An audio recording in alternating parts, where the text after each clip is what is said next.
Many knew George Torres as the most dangerous man in Los Angeles, while others saw him simply as a humble grocery store owner. However, the truth about who he really was remained a mystery.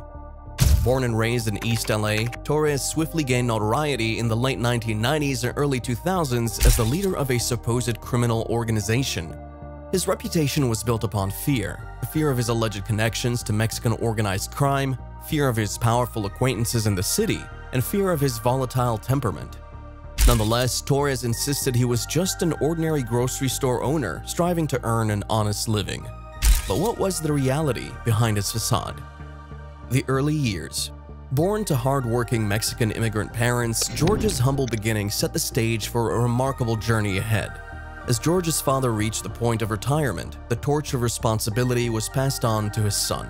Taking the reins of the family business in the early 1990s, George embarked on a path of expansion. He envisioned a brighter future, not just for himself, but for the community as well. With unwavering determination, George opened up additional grocery stores across the city, each contributing to his empire's growth.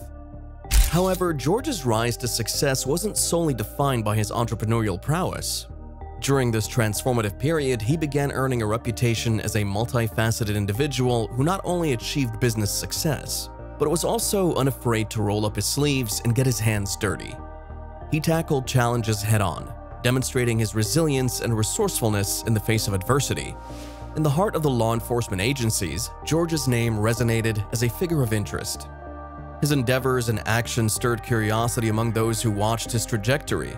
People were intrigued by his tenacity and the risks he took to achieve his dreams.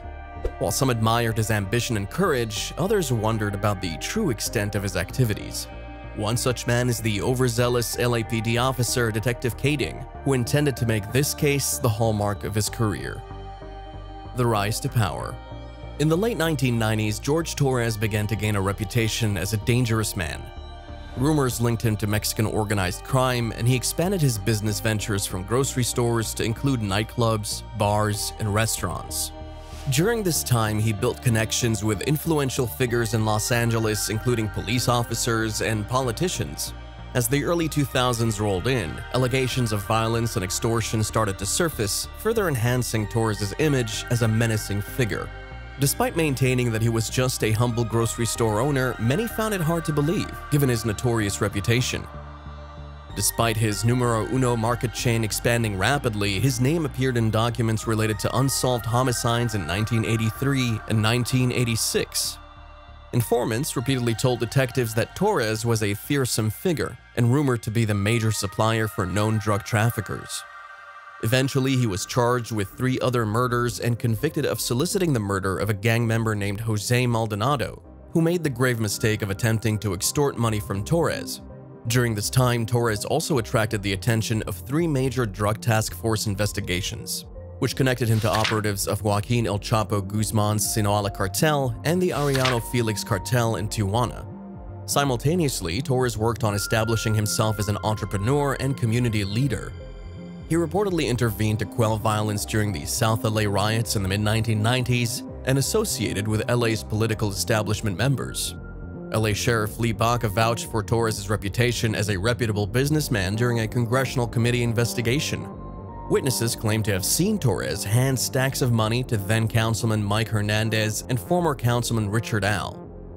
In the midst of Los Angeles County's crime-infested and graffiti-covered neighborhoods, George Torres, a man who had painstakingly built his grocery empire, managed to maintain an unusual rapport with local gang members and graffiti artists. The trial. At the age of 52, Torres finds himself at the center of a racketeering trial in downtown Los Angeles. The trial is being presided over by U.S. District Judge Stephen V. Wilson. Torres' defense attorneys paint a picture of him as a self-made entrepreneur who gained the respect of mothers in the neighborhood. He became someone they trusted by offering fresh meat and produce at fair prices. Moreover, Torres treated customers with respect and provided job opportunities to at-risk youth, helping steer them away from gangs and drugs. Federal prosecutors, however, have a different narrative. They argue that Torres was a ruthless businessman who cultivated a dangerous image. They claim that he ran his highly profitable supermarkets as a criminal enterprise, employing illegal workers, bribing public officials, and resorting to violence when people crossed him.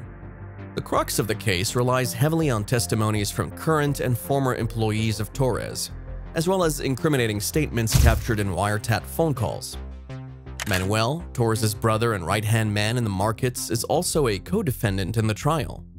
Stephen G. Madison, Torres' lead attorney, launched his defense by suggesting that the government's case was built on the personal vendetta of an overzealous LAPD detective. He further claimed that the prosecution's case relied on the cooperation of convicted felons who hoped to secure an early release. The most sensational allegations revolve around 3 murders that prosecutors claim Torres orchestrated, starting in the early 1990s. According to Assistant U.S. Attorney Timothy J. Seawright, Torres' campaign of violence began shortly after he purchased a small store. Gang members from the Primera Flats gang, who frequented the area across the street, started causing trouble for Torres' security guards. A few weeks later, one of the guards was shot and killed. Convinced that a member of the gang was responsible, Torres sought retribution through Ignacio Nacho Meza, a trusted employee. Meza leaned out of a car window driven by another man and opened fire on a group of Primera Flats members, resulting in 4 injuries and 1 fatality.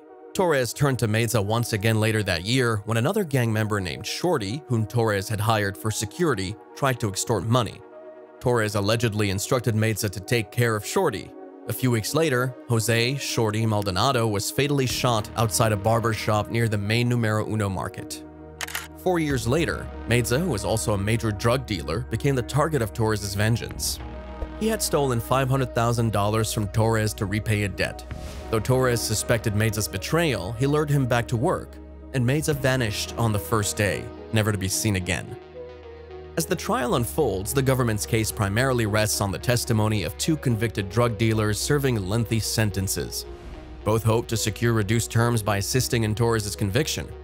However, Torres' defense argues that there is a lack of concrete evidence connecting him to any murder solicitation, despite extensive wiretapped conversations and searches.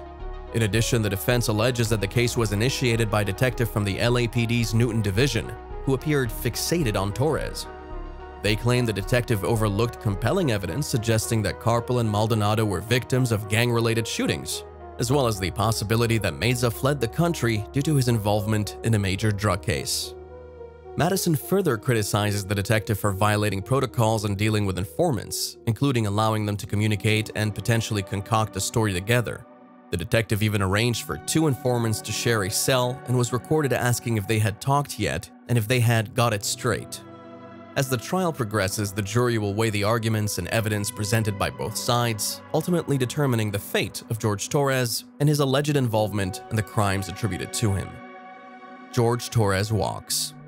George Torres was involved in numerous charges that could rival the features of an iPhone. He had a shady circle of friends, reminiscent of Tom Sizemore's Notoriety. However, things have taken a surprising turn for Torres as the federal authorities dropped the RICO charges against him, leaving him with just 1 count. Interestingly, if the verdict had gone against him, Torres could have faced a life sentence in prison. A federal jury had previously found him guilty on 55 counts, which included charges of bribery and ordering hits on his rivals. According to the Associated Press, Torres admitted guilt on 1 count, specifically related to the failure to collect proper taxes from his employees. However, he was allowed to remain free after the judge took into account the time he had previously spent awaiting and during his trial. Torres had a classic rags-to-riches tale, but there was compelling indications that he associated himself with the wrong crowd, despite mingling with prominent figures like Sheriff Lee Baca and former Los Angeles City Councilman Richard Alatorre. Surprisingly, as reported by LA Weekly, some shocking revelations never made it to the public trial in Judge Stephen V. Wilson's courtroom. Wilson excluded evidence that suggested Torres not only befriended drug dealers who committed crimes on his behalf, but also indulged in drug use with them.